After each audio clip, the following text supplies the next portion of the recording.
excited to bring young voters, voters of college age, recent high school graduates, current high school students, and especially our young professionals together for such an important conversation ahead of this year's midterm elections. I'm Jerica Richardson, and I serve as a Senior Vice President for Equitable Justice and Strategic Initiatives at the National Urban League. And we have kicked off our Reclaim Your Vote campaign earlier this year in April of 2022. This conversation is an important one as we gear up for this year's midterm elections. And I am excited to introduce my co-host this evening, our President and CEO of the National Urban League, President Mark H. Morial. Mark? Thank you, Jerica. I really appreciate your leadership. And I want to just welcome everyone to this evening's conversation. And I'll begin by simply saying to all of the folks who are on this Zoom this evening, a warm appreciation and thanks. The work that is being done across the Urban League movement to prepare people, to register people, to get people out, to motivate people is nothing short of extraordinary. We were in Columbus, we were in Atlanta, we were in Durham, and the energy on the ground is so powerful as people take this challenge to vote in this election so very seriously. I just believe that it is within the power in the hands of our emerging leaders, our young leaders, to change the course of this nation. And I encourage you, and we support you, and we are indeed going to lift you up. As the election nears, every race in every state is razor thin, very tight. The elections are tight in House and Senate races across the nation. It is so crucial that we remind ourselves that every single vote counts, and we remind ourselves that there are historic races taking place in states all across the nation, where people are running to make history, where people are running to change the course of history. And we have to make sure that we show up and we stand up. What's our job now? Each and every one of us who is on this Zoom is in all likelihood a voter, committed to voting, and you better be committed to voting or having already participated in early voting. I've cast my ballot by mail where we vote here in the state of New Jersey. And our job now is to talk to everyone within earshot, everyone within Twitter shot, Facebook shot, Instagram shot, everyone we come into contact with, to insist and remind and encourage them to get out and vote. So I'm going to turn it over back to Jerica to continue this conversation. And on behalf of the National Urban League and the Urban League movement, I want to thank everyone. Special thanks to all the National Urban League young professionals, Shalondon, our leader, the chapter presidents, the executive board. You all continue to make a difference, continue to amaze me, continue to impress me, and continue to lead the Urban League movement in a very special way. Thank you so much. Jerica? Thank you, Mark. And that was a perfect segue into Marks from Shalondon Hollingshed, who serves as our national president of the Urban League Young Professionals. Shalondon has been doing an amazing job working with many of the partners that we have on this call and others and the leaders in the National Urban League's young professional movement in standing up and showing up during this time. So Shalondon, I will turn the mic over to you to share some remarks for this evening's conversation. Awesome. Thank you so much. Good evening, everyone. As mentioned, my name is Shalondon Hollingshed, and I serve as president of the National Urban League Young Professionals. Many thanks to all of our panelists and to all of our viewers for joining us tonight. I also want to thank President Morial and our National Urban League family for hosting us this evening.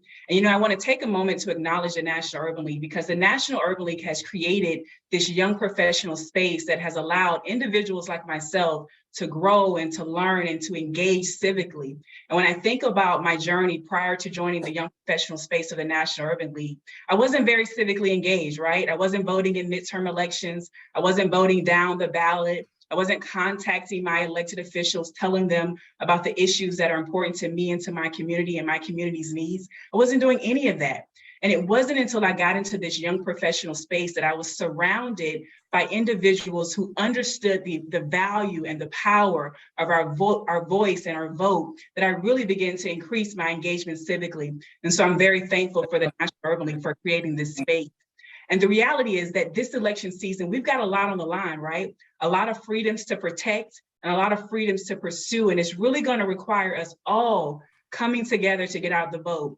And so I encourage you to contact your family, contact your friends and your cousins, and really encourage them to join us and get out to vote this election season. I truly do believe that if we all come together, we can really change things, and we can elect individuals that align with our values and our beliefs, and we can put pressure and demands on our elected officials to operate and to act on our behalf. So I hope to see you at the polls this election season. I look forward to the rest of the evening. Thank you. Thank you so much, Shalonda. And you're right. It's so important for us to reach out to our family, our friends. We all have to be in this work together. No one person can do it alone. We do have an individual responsibility, but it really takes teamwork to make sure that we show up and really make sure our voices are heard in the way that they need to be. And so I would be remiss if I did not acknowledge our next speaker, Alex Reyes, who is a member of my team and really my partner in this civic engagement effort and this Reclaim Your Vote campaign at the National Urban League. Alex serves as our Alex serves as our vice president for equitable justice and strategic initiatives. And he has been really leading a lot of this work in our campaign. So Alex is going to tell us a little bit more about the Reclaim Your Vote campaign and this work. And so Alex, I'm turning the mic over to you. Thank you. Thank you so much, Jerica. And thank you, President Mark Morial, for your gracious introduction of this evening that I am so excited for. You know, as a young voter myself, who is getting my friends and family together to get out to vote. I'll be voting this weekend in New York because early voting starts, and so I'm getting ready to get my plan in motion. But what we really wanted to talk about, or what I really wanted to talk about, is to introduce our Reclaim Your Vote campaign, our national effort led by so many of the members of the young professionals from the National Urban League who are here as part of this panel, and also many of you who are watching today. You may have seen us in action over the course of the past several months, most recently in Georgia, visiting Atlanta and Columbus, knocking on doors and training folks to make the phone calls that are necessary, get the text messages out that are necessary to get people out to vote, because early voting has started in so many places. The National Urban League's Reclaim Your Vote campaign has a two-pronged approach, so to speak.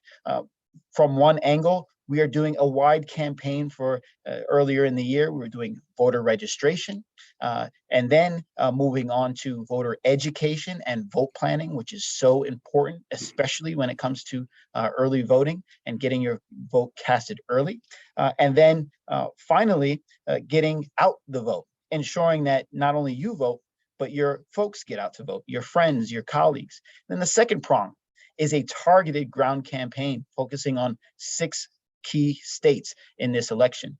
The National Urban League has identified Pennsylvania, Georgia, Florida, North Carolina, Wisconsin, Michigan as key states in this election. And we know that there are several others, but we are deploying a ground game, doing some capacity building training on the ground to get folks ready to get out and vote.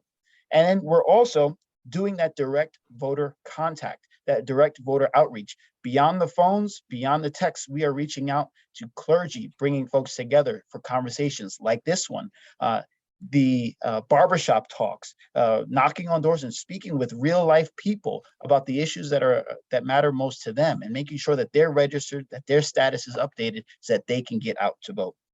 That's what this is about. And last but not least, we're also connecting folks with rides to the polls to ensure that they can get from point A to point B to actually cast that ballot, because we know in so many of our communities, not only are there institutional barriers to voting, such as moving our polling places unbeknownst to us, or purging us from the voter rolls. There are issues with understanding what's on the ballot. There are issues with transportation and infrastructure to get people to and from. There are financial barriers to voting. We all understand that, and that's why we're all here. And the National Urban League and the Reclaim Your Vote movement, so to speak, has worked really hard to ensure that we are touching people where they need to be reached to get them to the polls. So with that said, and with that brief introduction, I want to pass the mic over to someone who knows what's going on the ground, because he is analyzing it. He's hearing from people directly. I'm going to pass it over to Terrence Woodbury from HIT Strategy. He is the founder, and he's going to share with us some great information about what he's learning on the ground. Terrence? Thank you so much for having me. Thank you, President Morial, for your leadership, and to all of these fearless leaders for the work that you are doing to mobilize voters ahead of this extremely consequential election. And thank all of you for taking some time out of your evening to be here. So I know that a lot of what we're saying here is going to be preacher to choir. You are here because you care. You are here because you're engaged. But we need you here because we need to activate you to go and reach a lot of other folks that were not here tonight, but need some of the information that we're going to share. My name is Terrence Woodbury. I'm the founder of HIT Strategies. Time check myself. Okay, Terrence Woodbury, founder of HIT Strategies. I'm going to talk you through a little bit of our data. I'm going to try not to bore you with a lot of data points, but I tell folks all the time, I don't speak from my opinion. I speak from the opinion of the voters we talk to. Those voters are expressing overwhelming pain, power, and progress in this election cycle. We're a full-service public opinion research firm. We are the largest minority-owned research firm in Washington, 47 full-time employees that look a lot more like the emerging electorate. We live and work at the intersection of where this change is happening. We work with a bunch of fantastic, dynamic candidates like Raphael Warnock, Mandela Barnes, Chris Jones, Jahana Hayes, and with organizations up and down the ballot. Not here to talk about us. Let's get to the data here. I had to give you a little bit so that you trust what I'm about to say. Just wanted to credential myself so you know I'm not making this up. All right, jumping right in here. Perceptions of power have a correlating impact on the way people participate. Since 2020, we've been asking the question, regardless of how often you vote, how much power do you believe your vote has to make a difference in your community? The higher they rate the perception of power, the more likely they are to vote. It sounds like common sense. If they believe that vote is going to make a difference, then they're less likely to waste it. Well, the correlation is so direct that in 2020, 73% of Black voters in Georgia told us that they felt extremely powerful. In 2020, 71% of Black voters in Georgia voted. Direct correlation, almost 1-to-1. Well, since then, we've seen this precipitous erosion in those perceptions of power, from 73% saying that they feel extremely powerful to just 46%. And when you look down, this is just amongst Black voters. When you look down this graph here, the two groups that I'm most concerned about in this cycle, Black men who are registering even lower perceptions of power, younger Black voters under the age of 50, registering even lower perceptions of power.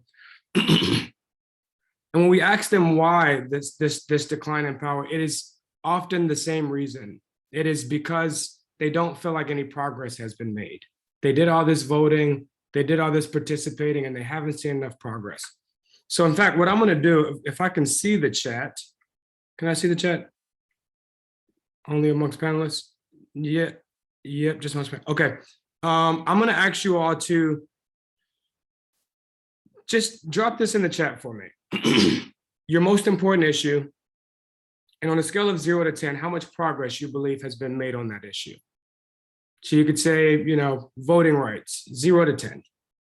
Criminal justice reform, 0 to 10. Climate change, whatever your issue is, 0 to 10. Because by the end of this deck, I want to demonstrate the progress that has been made because of the political participation of folks like you. All right. This is what we call a horse race. If the election were today, who would you vote for, a Democrat or Republican? This question was asked 3 weeks ago. We're hearing a lot about the gender gap between Black voters. You know, Black men underperforming Black women. I'm here to report a very, very different gender gap. I'm sorry, a very, very different gap amongst Black voters. First, to correct the record, yes, Black men vote a little bit different than Black women, but the truth is all men vote different than women. Men are just slightly more conservative than women. That's true of Black men, white men, Latino men, AAPI men. This ain't something unique to Black men. Second thing important to correct here, Black men are still supporting Democrats higher than any other group other than Black women. But the gap that I'm really concerned about, and this is a new trend that we're seeing in this election cycle, is not the gap between Black men and Black women, which is a 7-point gap. It's the gap between younger Black voters and older Black voters, which is a 26-point gap. Younger Black voters are expressing a level of frustration, of cynicism, even punitive. It's time to teach them a lesson. You all know what I'm talking about because you've heard this from some of your friends. I ain't making it up. This is what they tell me in focus groups. And it registers in this data, 26-point gap. This is what we have to correct before Election Day. If Stacey is not successful, if Warnock is not successful, if Mandela is not successful, this is the gap I'm going to be looking to. Not what did white people do, because we know they're going to do what they do. Majority of white people have not voted for Democrats since 1966. What are we going to do about the diverse candidates on the ballot?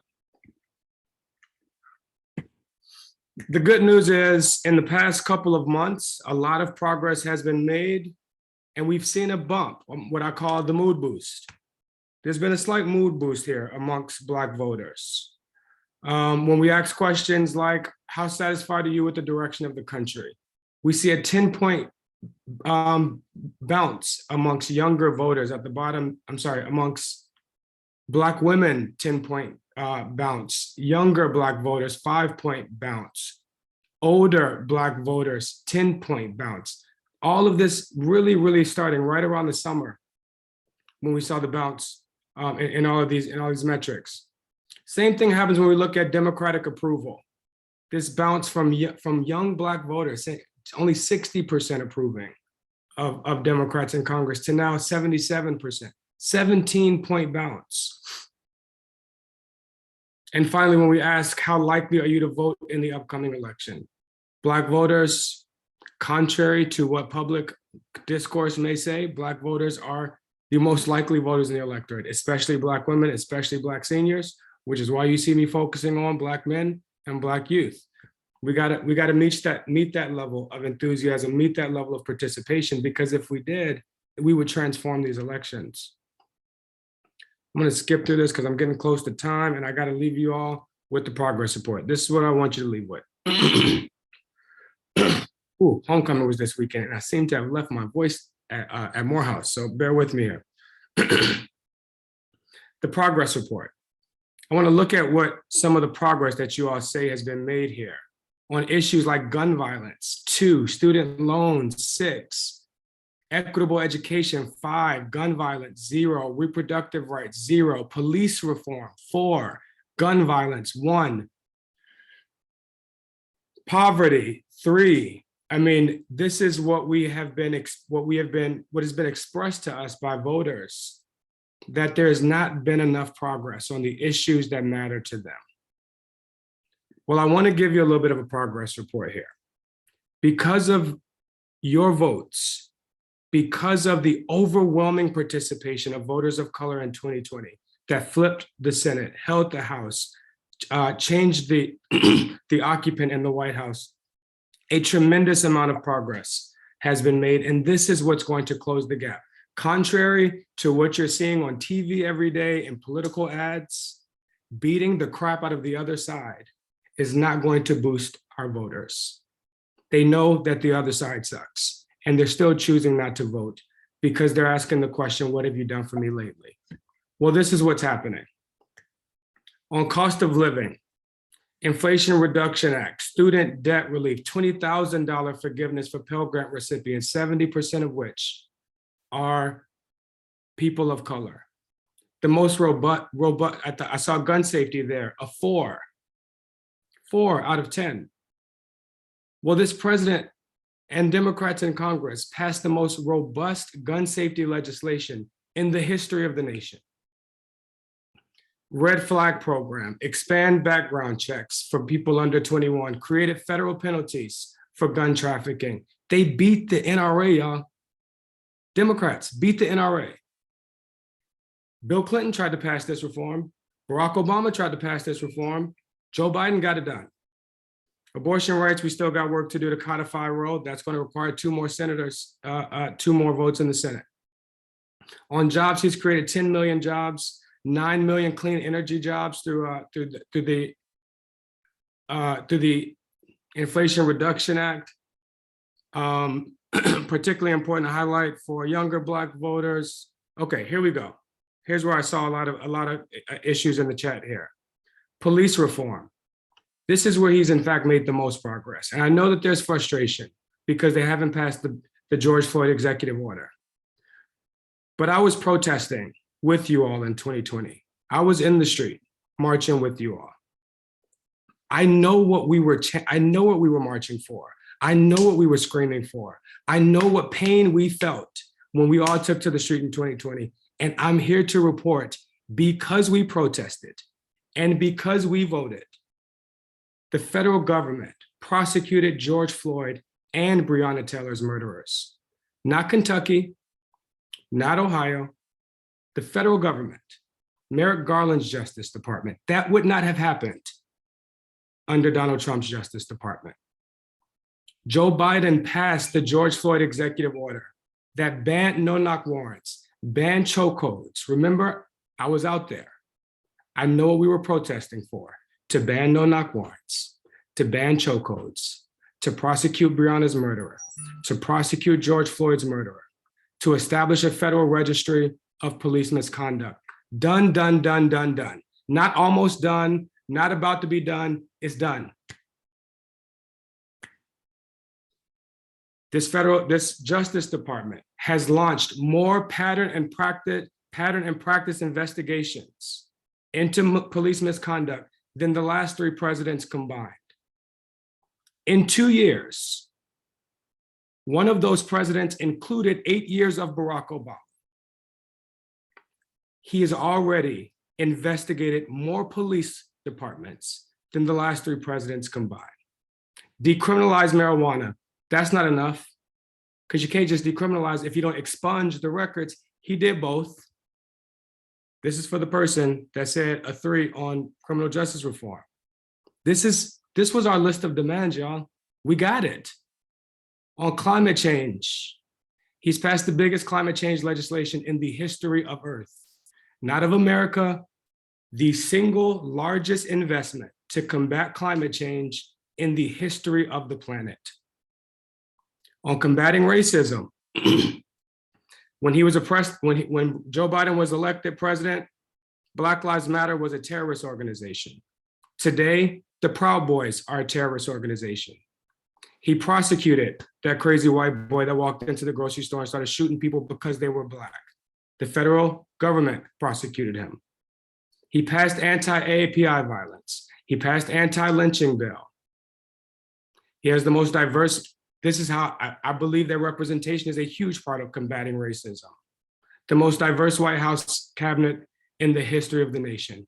First Black woman SCOTUS, first Black woman VP, first Black woman White House press secretary. The very first executive order he signed the day he was inaugurated was a racial justice task force that crossed every single agency of the federal government. And finally, he's made the largest federal investment in HBCUs in history, including, for good measure, $37 million to Morehouse, $42 million to Spelman, $56 million to Morehouse School of Medicine. I only listed my alma maters here, but we do have a list of every single investment at every single HBCU. So what am I saying? This is my last slide. I went 4 minutes over. I'm so sorry, President Morial.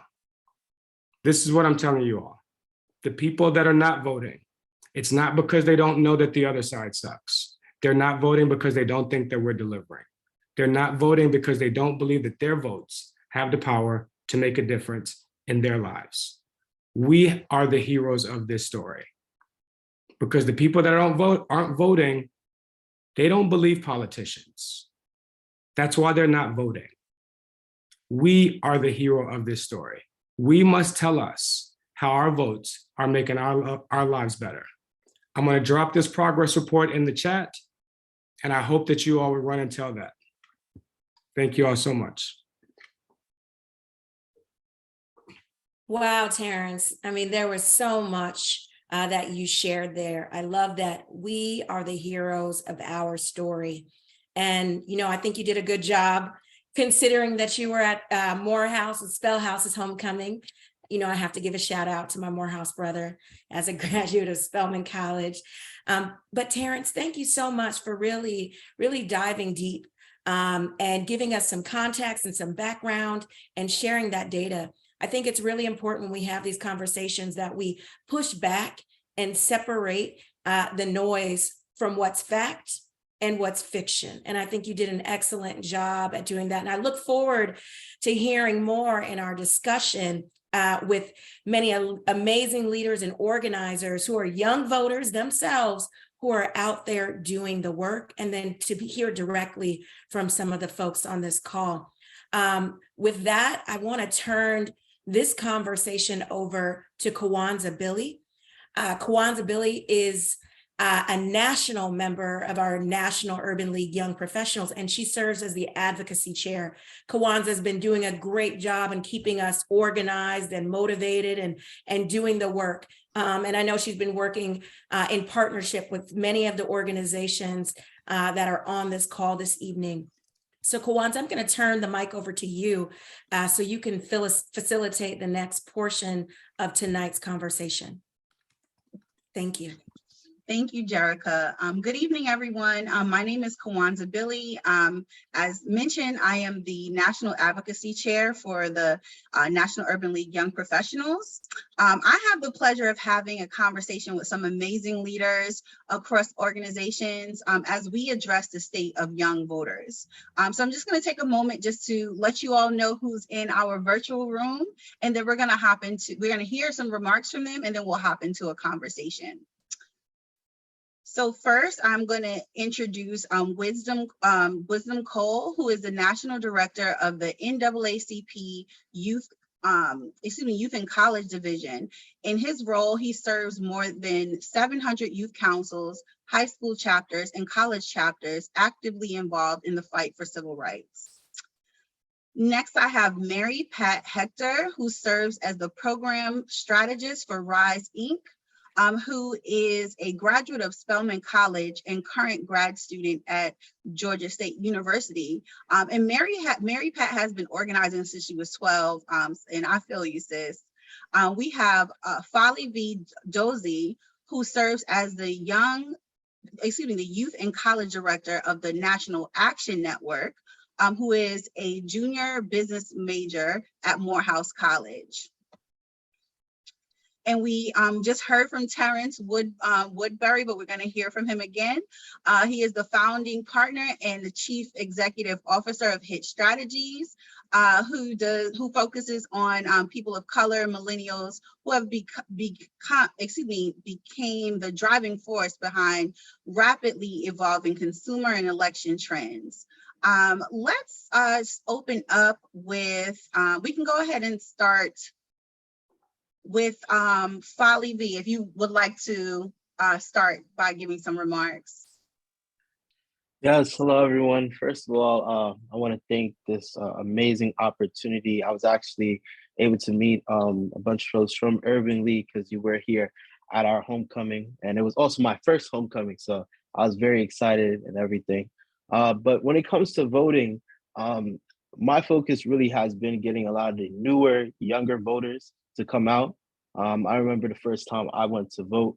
To me, it was such an honor. I was originally born in Togo, West Africa. And in my country back home, voting isn't as accessible. My elders back in my village usually have to walk very long miles to vote. So for me, I understand the privilege we have in America to just be able to go actually to a ballot and be able to put in that you're voting for this actual person. To me, that means a lot. So I always share this story to many students at Morehouse, at Spelman.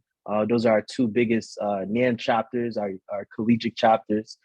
So for me, I'm excited to be here. And thank you so much.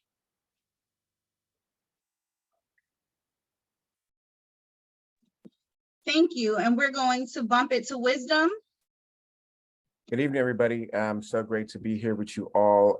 Thank you to the National Urban League for this invitation to talk about the Young Voter Forum, making sure young people are getting out to vote. Thank you so much, Terrence, for the information necessary. The NAACP has been working with HIT strategy to make sure that we get the messaging right, to make sure that we have our data right, and to make sure that we are turning out our young voters in every possible way. It's great to be here with my brother Falabi and my sister Mary Pat, folks that I've worked with in this movement. Originally, I'm from California, but live here in DC and proudly serve as the national director of the NAACP Youth and College Division. At the NAACP this year, we really believe that together we have the power to vote. How are we working together in our communities from the local to the state to the national level to ensure that young people feel empowered this election season to speak their voice, right? Oftentimes there's so many decisions that are made about young people without them. And so it's very important that this year and every year that we get engaged to ensure that our voices are heard at this year's election. So many issues are going to be impacting us as we'll discuss this evening. But this year, we've really been focusing on making sure that we are empowering young people with the tools to turn out. We want to make sure that folks are able to lead, they're able to inspire and trailblaze a new culture of young people voting and engaging in an intergenerational context when it comes to voting. We want to make sure that this year that we turn out to the polls lit, right? We're making sure that we are engaging our young voters through tools using SMS messaging, using phone banking. The pandemic changed a lot of the ways in which we engage voters in electoral cycles. And so making sure that we're learning all the lessons that we learned from 2020 and 2021, but also re-engaging with new tools that we haven't engaged with in a while, making sure that young people are door knocking, doing class wraps, making sure that folks are engaging with voters in the community, because recognizing that particularly for young people who have power on campus, they also have influence in the community, and how are we meeting young voters where they're at. And so over the course of the last couple of months, we've been sending out SMS messages, we've been doing phone banking, we've actually partnered with vote.org to make sure that we are getting people to register to vote, but also verifying people's voter registration, right? We know that people's voter registrations have been purged. We know that particularly for young people, particularly when people are moving from dorm to dorm or moving across the country or starting school, it's really important that we are checking people's voter registration status, but encouraging young voters who are turning 18 for the first time to vote for their first time, because we know that it creates a culture of voting within our democracy. And so we want to make sure that we are giving everybody the opportunity to engage in that system, but also making sure that we are fighting for more voting rights and addressing the issues that are most important to young people, because we know that young people are issue-based voters, and the issues is what drives our lives. And so it's so great to be here with everybody this evening and excited for this conversation. Thank you so much. And last but certainly not least, Mary Pat. Oh, sorry. Thank you so much. It's so hard for me to go after Wisdom after hearing all of the great work that they've done. But a little bit about the work that we've been doing. I want to acknowledge what Terrence talked about, right? The fact that a lot of young people aren't motivated to show up to the polls, and it's because they don't know what's happening. So specifically through our role at RISE, some of the work that we've been doing has honestly been educating young people on what's been done and correlating how state elections play a very significant role in their day-to-day lives, and the importance for them to really just show up this time. I think a lot of people are determining their need or want to show up to the ballot based off of the lack of movement from the president's administration or federal elected officials, right? But the truth is state elections also have consequences. And so one of the issues that are extremely popular here in the state of Georgia is reproductive rights. And the truth is, the federal government has made their decision on reproductive rights, right? But it's the state that is really good. It's the governor and the state that's really going to make decisions that are really going to impact us. For me, one of the things that I always tell people is, in the state of Georgia, as a Black woman of childbearing age, this election is life or death for me. The state of Georgia is one of the most dangerous places for a woman to have a child in the United States of America. And so if you ask me, and when I speak to young voters on college campuses across the state, why this election is important, it's because your life truly does depend on it. Beyond just educating young people on, why they should show up to the ballot, we also educate them on what is on their ballot. At RISE, we have these programs called What the F is on My Ballot, where students are able to go to classrooms and host Saturday weekend sessions on campuses across the state and the country to educate them on what will be on their ballot, specifically different amendments that they are voting on. A lot of people, that verbiage is very difficult for some people to understand. So really walking through with them and not telling them what to vote for, right? But just really walking through with them, what does this actually mean? Because a lot of people do not know. Beyond that, we do have something called Black the Vote, which is a training program specifically for Black students across the country. And I also serve beyond the program director, program strategist at RISE. I also serve as the state director. So in the state of Georgia with Black the Votes, and shouts out to Wisdom and the NAACP because they've actually been partners with us on Black the Vote sessions in the past. But we gather hundreds of young people on a Saturday, and we have trainings where we educate them on how to be an election protection monitor. We talk them through how to become a certified poll worker. We work through with them, how they can spot voter suppression and what they can do when they're at the polls. Because a lot of young people, they don't just want to show up to the polls, but they want to see how can they actively be engaged. And we also connect them with organizations that they can work with so that they can continue that movement work beyond the election day, because we understand that the real work is beyond the ballot, right? Like, yeah, we can get people to show up, but the real work happens when we hold these elected officials accountable to pass legislation or to influence policies like the ones that Terrence mentioned in his presentation earlier. Beyond that, we just decide that we're not just going to do what everyone else does, right? Of course, we're going to canvass. Of course, we're going to door knock, talk to voters that we know are going to vote, but we're also going to go to the strip clubs, right? We're going to go places where no one else is going to go and tell them to show up to the polls. Those things make people feel very, very uncomfortable. But the truth is, you have to talk to voters that even the campaigns aren't talking to. We talk about, young people not feeling engaged in the political process, but that's because they don't feel like they fit into that mold. Like, no, I want you to know while you're in this space that your voice does matter, right? And we like the same things that you all like to do, right? We want to go to the bike shows. We want to go to the car shows. We want to go to the places that other organizations or politicians may feel uncomfortable because really those are the people that, matter, and they're not being involved in the conversations to change these policies or these laws. LOL, Kiri, from the polls to the polls. I love that. I'm gonna have to connect with you after this because I want to pay you for your verbiage. I don't want to just steal it. All right. But these are the things that we're doing to really get young people involved, and then also allow them to be creative in deciding what it is that they want to do to get out the vote. We provide students with $2,500 grants to implement their own GOTV projects and programs. Because while I may be 24, oh Lord, I just told you my age. We're gonna tell you I'm 23. While I am 23, right? There are people that are 18 and 17 that are going to be, probably voting for the first time. And what may move someone who's 23 or 24 may not move someone who's 18 or 17. And so we want to give them the opportunity to invest in their ideas and implement GOTV efforts that really may only work for their geographic location. So that's a little bit about the work that we've been doing, and I look forward to the conversation.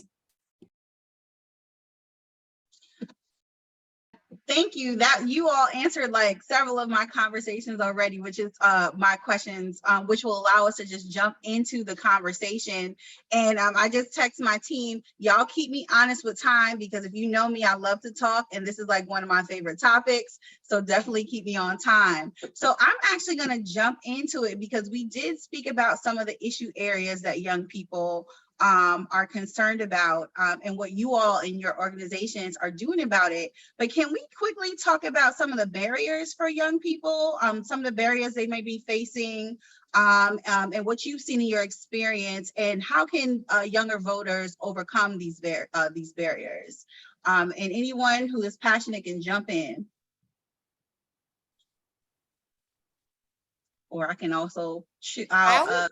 Thank you, Mary. I'll Go throw ahead. something in. I know specifically in the state of Georgia, as a Spelman student, right? When you go to a private institution, your student ID, they will not allow you to vote in Georgia with a Spelman or Morehouse student ID, because it is a private institution. And so, just basic ID, voter ID laws are extreme barriers to students in Georgia. Also, barriers for students in Georgia are access to polling locations. Recently, students in Clark Atlanta University had to advocate to keep the polling location or the precinct that they had on campus, because they didn't want to keep a precinct on campus. So these are just different things that we're witnessing as regards to methods to kind of suppress the vote on college campuses across the state of Georgia. And that was just one incident. There are other incidents where boards of elections are trying to take away precincts in areas that are close to college campuses across the state. But then also, they are removing students from the voter rolls. So if you haven't been voting in Georgia religiously, right, but you may have voted a few years ago, there's a chance that you may not have been on the voter rolls. And so that is also something that impacts students in Georgia and their voting specifically. And I'm speaking specifically for Georgia because that's where I am. And that's where a lot of the work that I'm witnessing is. Yeah, just to kind of go off of that, it's really important to think through the ways in which our campuses are getting information, right? There's a lot of misinformation out there. We want to make sure that folks have the accurate information. Something that we've been doing this year is making sure that folks have voter guides to understand when their polls are open, what polling locations are available to them, how to attain their absentee ballots, but also thinking through the ways in which campus become more voter friendly, right? Oftentimes, and in my experience going from campus to campus, I've seen a lack of administrative support for voter turnout, where simple changes like election day as a holiday, or not even putting exams or tests on election day, help go a long way to actually turn out students, right? We want to make sure that we are creating opportunities for campuses to support turnout more and more, even to the part that Mary Pat talked about in terms of access to polling locations, particularly when we talk about our HBCUs. Oftentimes, there are not polling locations based on campus. People are walking distances away to actually go to those locations. And then when we try to even bring transportation onto campus, they say it's too political, right? And so thinking about the idea of democracy or access to democracy being an institutional right that is being incorporated into college campuses, into communities. A couple of years back, we actually were able to see a Voter Empowerment Act passed in the state of California, which actually instituted for every university, every public university, to actually have a voter engagement plan, something to actually increase and support young people turning out to the polls, having a designated role or position on campus that actually encourages young people to actually turn out. And so making sure that we are creating solutions like that will help increase, but also making sure that we have micro influencers in our community who actually are aware, who are trained, and are available to actually give accurate information. For me, it's around getting students to actually work at the poll sites. In New York City, that's been something that I've been trying to push for so long. A lot of students and friends of mine have tried their best to actually apply to be able to work at these poll sites, and they've always been declined every single time. And it's there. A lot of times they don't really do it for the money, but they really do it because they feel if they see young people being able to bring people to come, hit their friends up, hey guys, I'm at the poll site, I'm working here, you should come vote too.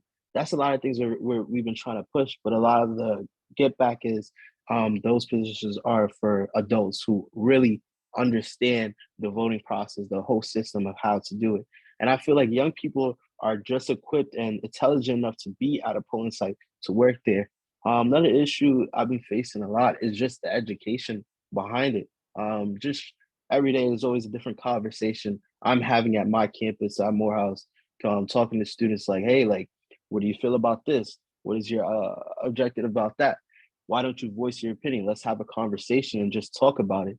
We've done a couple things around that. We've had actually Reverend Sharpton come to Morehouse himself, and he was able to speak to various students about just coming out to vote and the importance of it. But it's just a struggle that we're gonna keep having to just get more young Black men, specifically for me, to go out and vote. Thank you. All valid concerns. And I love the little tips that were given, and just again, hearing what you're doing already to combat some of these boundaries. When we speak about the alternative methods of voting, like mail-in ballots, early voting, how has that been for young voters to support, overcome some of the issues they may be having at the ballot box? You know, I think using national engagement to really get folks to turn out. This Friday is National Vote Early Day, and there's a national push through the youth movement, through civil rights organizations, through partner organizations, which are really pushing folks to ensure that they vote early, right? Use the opportunity, recognizing that Election Day is not the first day to vote for most states, but the last day, and making sure that folks have that opportunity to engage there, and using that as a jump off point. You know, this weekend, we have 30 plus youth and college units across the nation who are doing some type of vote early engagement. They're either tabling at these tailgates at homecomings, they're doing phone banking sessions, they're engaging with alumni, they're making sure that folks are engaging in every possible way to turn out this year's vote, and making sure that the earlier that we get young people to vote, the more that we get people engaged in this process. For me, there's a saying I hear every day at Morehouse. To be early is to be on time. And so that's what we've been pushing a lot more.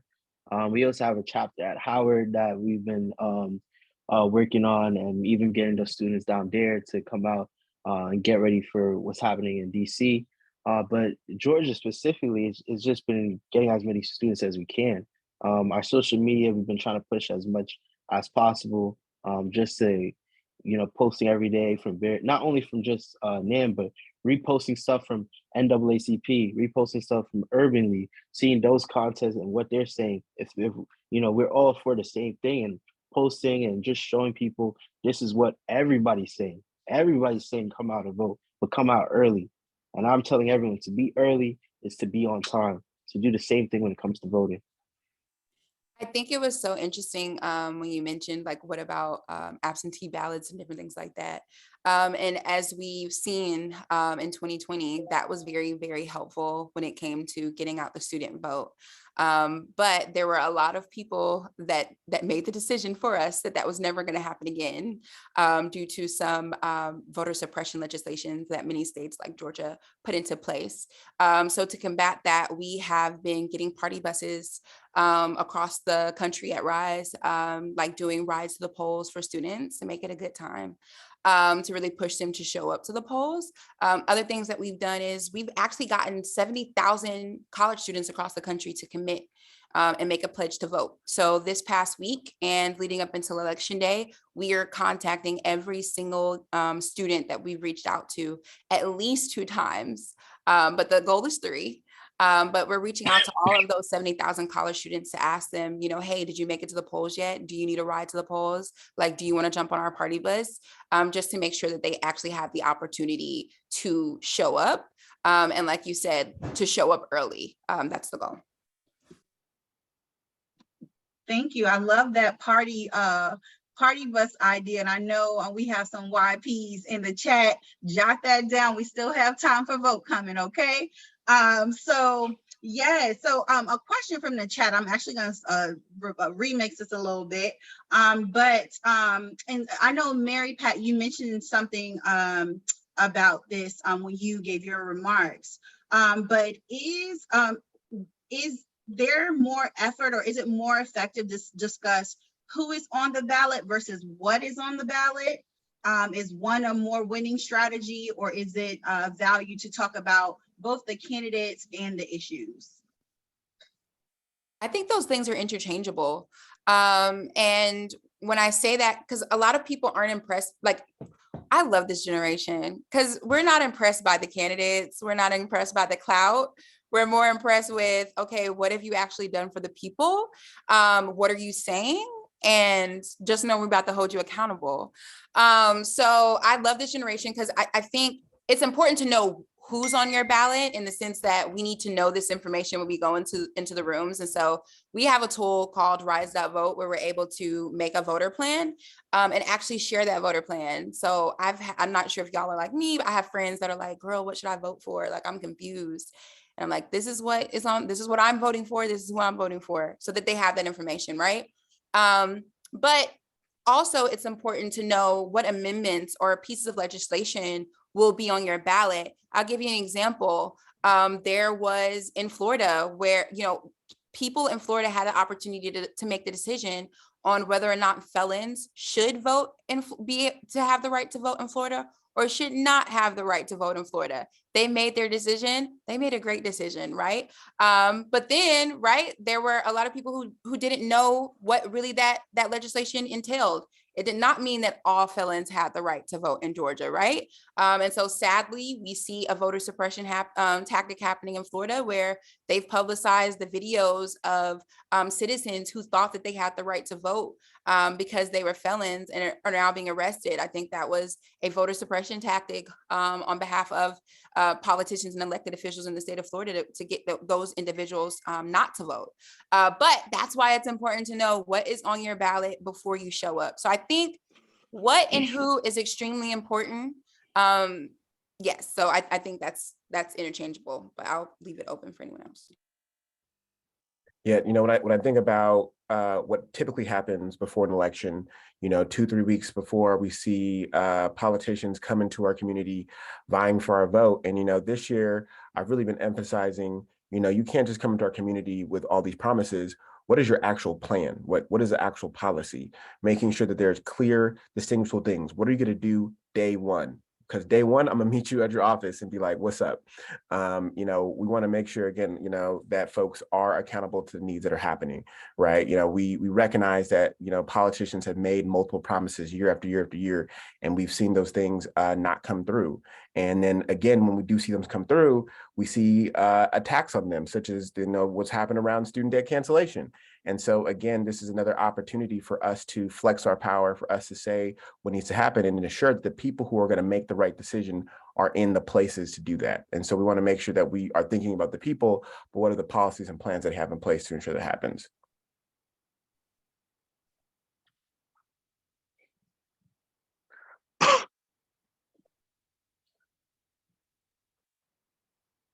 I'm not gonna lie, it's very hard to go after Wisdom Co and Mary Pat.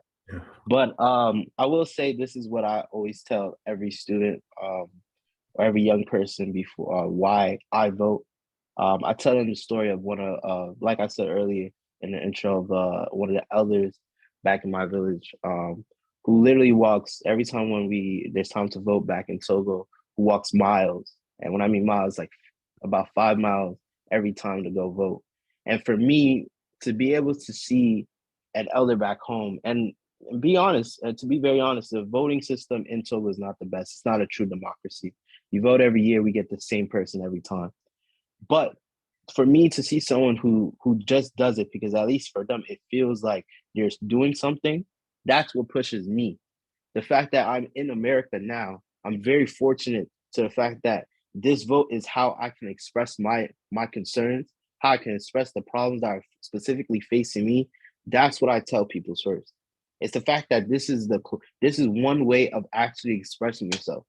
Then after that, I go to figure out who is it that's running and what are the specific issues. And like Mary Pat says, they're interchangeable. Because of course, I'm gonna learn the issues and all that, but I need to understand which candidate is closest or is aligned with what I want. Whether it's for student loans, making sure that I can graduate Morehouse and I won't be in so much debt, or gun violence, making sure that I can walk through my community and won't be feared of my own life. Police reform, same thing. So for me, I tell everyone that first you just have to make sure you vote. Then you figure out what is the issues and who are the people and which one closest aligned with you. Got it. Thank you, y'all, for that. And I did just get a time warning. So I told y'all I love to talk, especially about how we can connect with our community and empower people to use their power.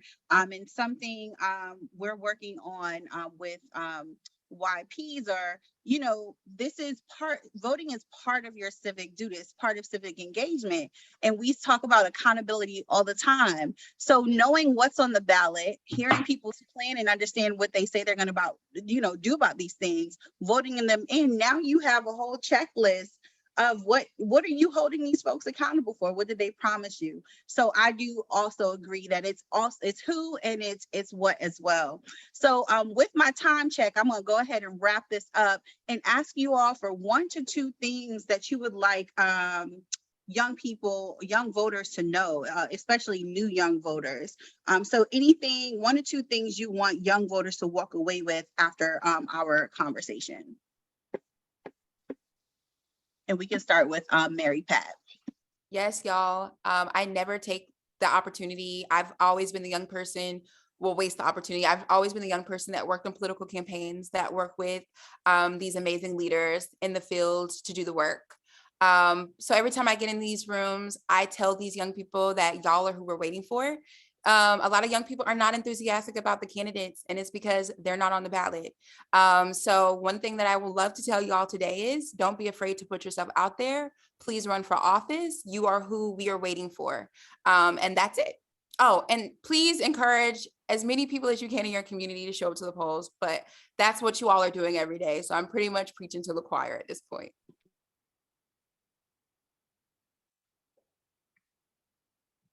For me, of course, just like Mary Pat said, become more civically engaged and actually run. That's something I've been pushing with all my friends. We even have dreams ourselves of running for office, but you don't have to wait till, after college or whatever. You can run right now as long as you just meet the age requirement and all that.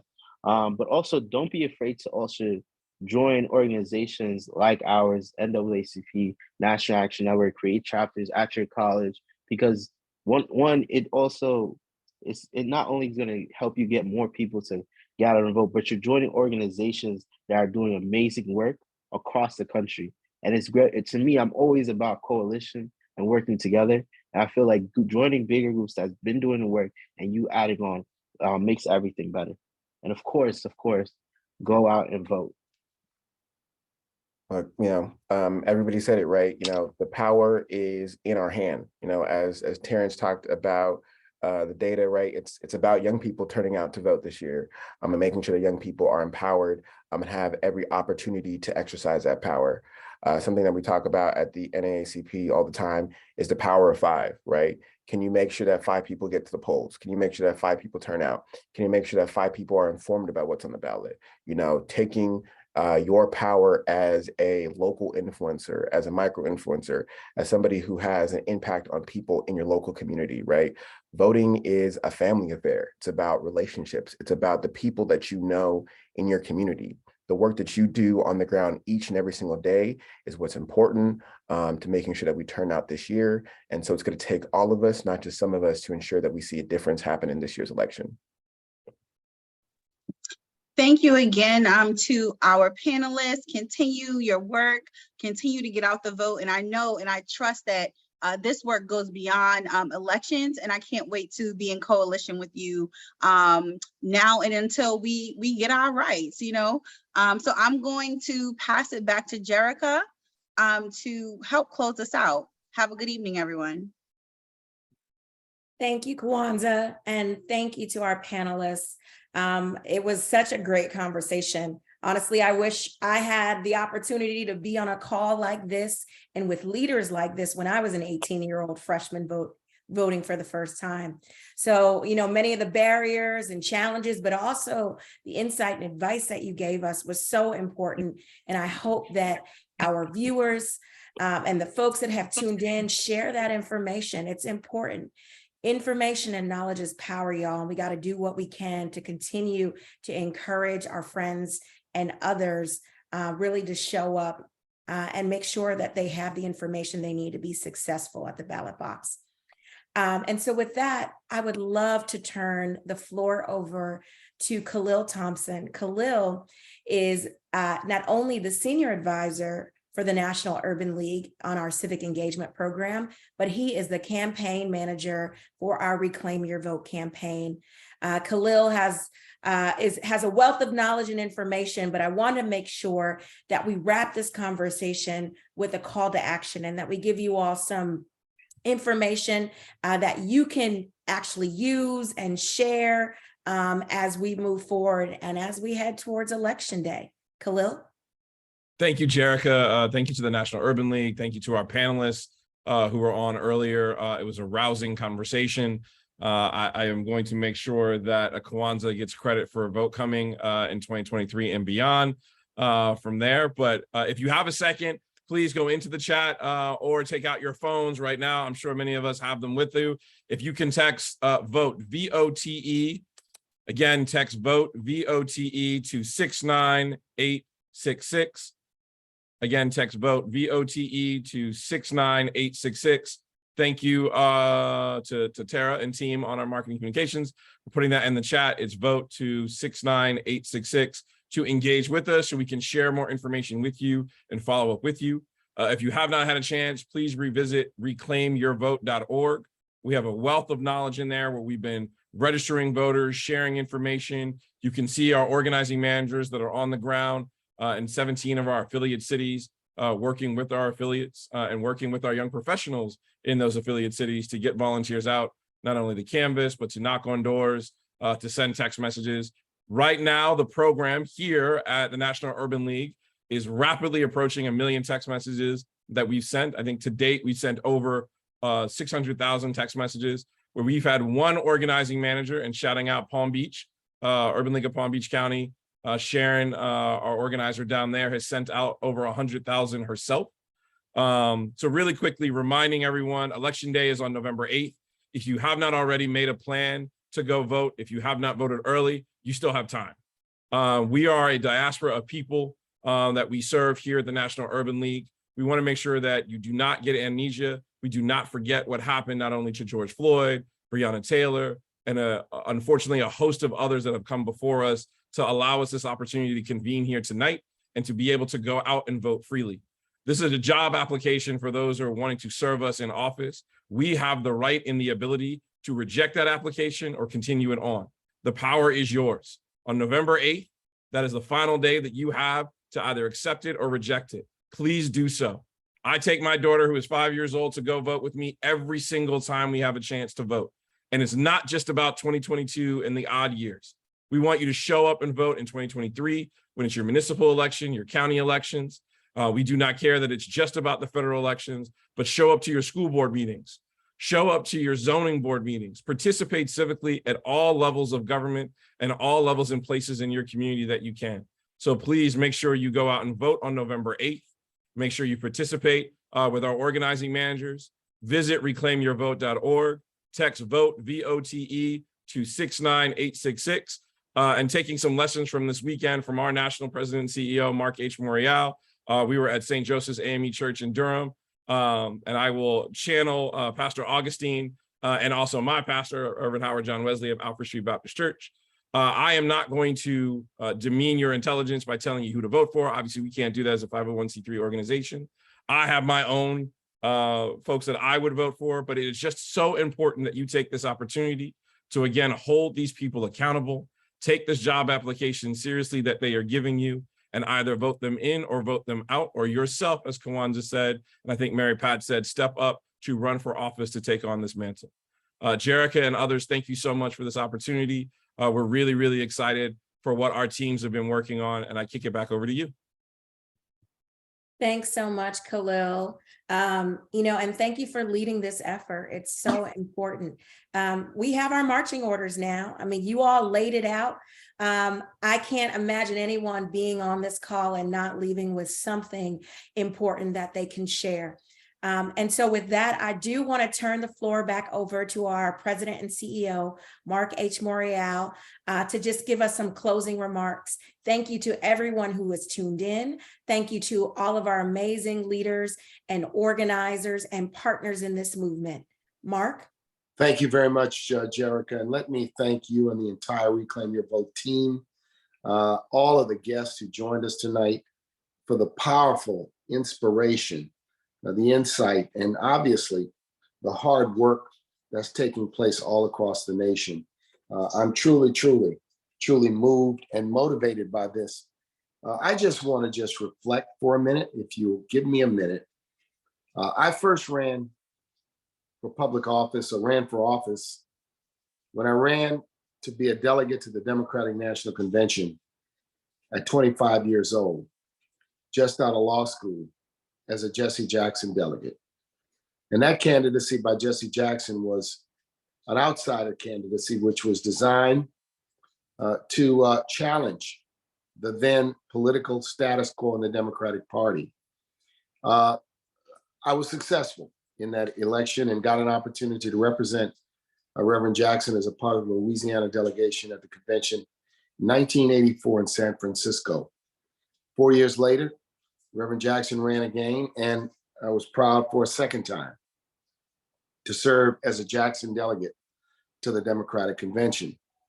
Later on, in my early 30s, I was elected to the Louisiana State Senate, and then at 35, elected mayor of the city of New Orleans. What was profound is that when I was elected to the legislature, I was part of a team of many of us in our early 30s. Current Congressman from Louisiana, Troy Carter, was a part of that team. He was a 30-year-old candidate for the state house. A number of people were part of that team, and we prevailed because we were sick and tired of being sick and tired. I took my responsibilities as an elected official seriously. I took the promises I made and the commitments I made very seriously. And I worked hard to build a reputation as someone that kept his word and that was connected to the community and not afraid to disrupt things from time to time, but also to build big coalitions of people to indeed get things done. You may not love the candidates, but we've got to love the process, and we've got to love democracy. And that is what the theme of tonight has been all about. So let us go forward, inspired and empowered to do what we must do. We have to do what we must do. Terrence gave us a roadmap. He gave us a factual predicate.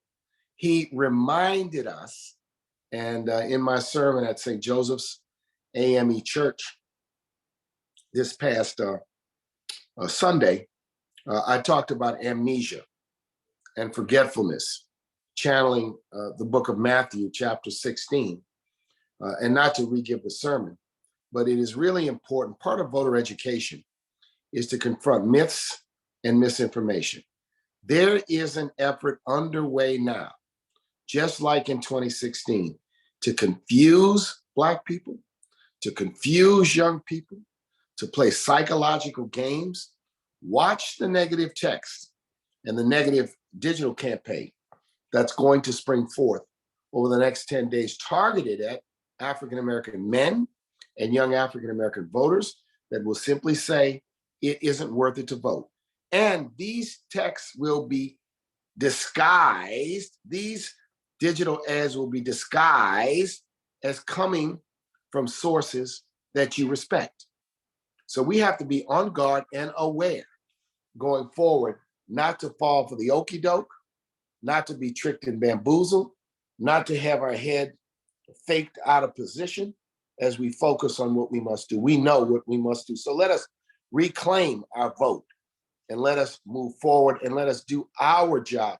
You have, as emerging leaders, the power to make a difference, the power to bring about change, the power to intelligently disrupt. Use your power. Don't give it up. Thank you very much. Thank you, Mark. And thank you, everyone, for joining us. As Mark reminded us, reclaim your vote, reclaim your voice, And as Terrence said, remember, we are the heroes of our own story. Thank you all for joining us. Please share the information you've received, and make sure you show up to the polls either early so that you're on time or on election day. Thanks, everyone. Take care.